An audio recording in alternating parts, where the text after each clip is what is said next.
యూపీలో ఆఖరి దశ పోలింగ్ దేశవ్యాప్తంగా ఆసక్తి రేకెత్తిస్తుంది.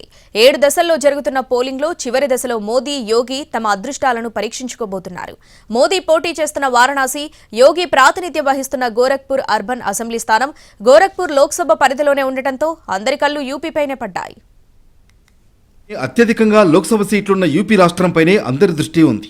ఇక్కడ ఎవరికి ఎక్కువ సీట్లు వస్తే దేశంలో వారిదే పీఎం పోస్ట్. అలాంటి ఈ కీలక రాష్ట్రంలో ఎన్నికలు 7 దశల్లో జరుగుతున్నాయి. ఇప్పటికే 3 దశలు పూర్తయ్యాయి. 4వ దశకు సిద్ధమవుతోంది. ఇక ఇక్కడ 7వ దశ పోలింగ్ అత్యంత కీలకం కానుంది. ఎందుకంటే చివరి దశలో ప్రధాని నరేంద్ర మోడీ పోటీ చేస్తున్న వారణాసి ఉంది. సీఎం యోగి ఆదిత్యనాథ్ ప్రాతినిధ్యం వహిస్తున్న గోరఖ్పూర్ అర్బన్ అసెంబ్లీ స్థానం గోరఖ్పూర్ లోక్సభ పరిధిలోకి వస్తుంది. దీంతో ఈ లోక్సభ సీట్లో బీజేపీ అభ్యర్థిని భారీ మెజార్టీతో గెలిపించడంపై యోగి దృష్టి పెట్టారు. ఆఖరి దశలో జరిగే 13 సీట్లకు జూన్ 1న పోలింగ్ జరగనుండగా ఈ నెల 7న నామినేషన్ల ప్రక్రియ ప్రారంభమైంది. ఇది బీజేపీ, ఎన్డీఏ భాగస్వామ్య పక్షమైన అప్నాదళ్ ఎస్కు కీలకం.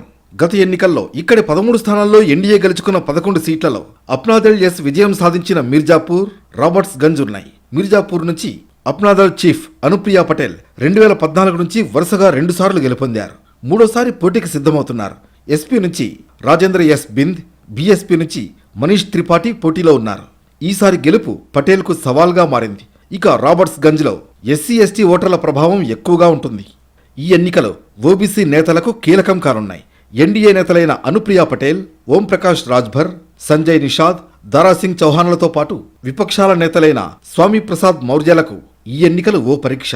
బీజేపీ గత ఎన్నికల్లో కోల్పోయిన 2 సీట్లను తిరిగి పొందేందుకు యత్నిస్తుండగా ఎస్పీ, కాంగ్రెస్ ఖాతా తెరిచేందుకు కష్టపడుతున్నాయి.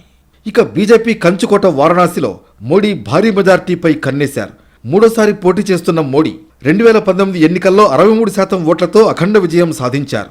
ఇక్కడ కాంగ్రెస్ అభ్యర్థి అజయ్ రాయ్ బరిలో ఉన్నారు. 1996 నుంచి బీజేపీ 6 సార్లు విజయం సాధించింది. 2004లో మాత్రం కాంగ్రెస్ గెలిచింది. సీఎం యోగి గతంలో పోటీ చేసిన గోరఖ్పూర్లో బీజేపీకి మంచి పట్టుంది.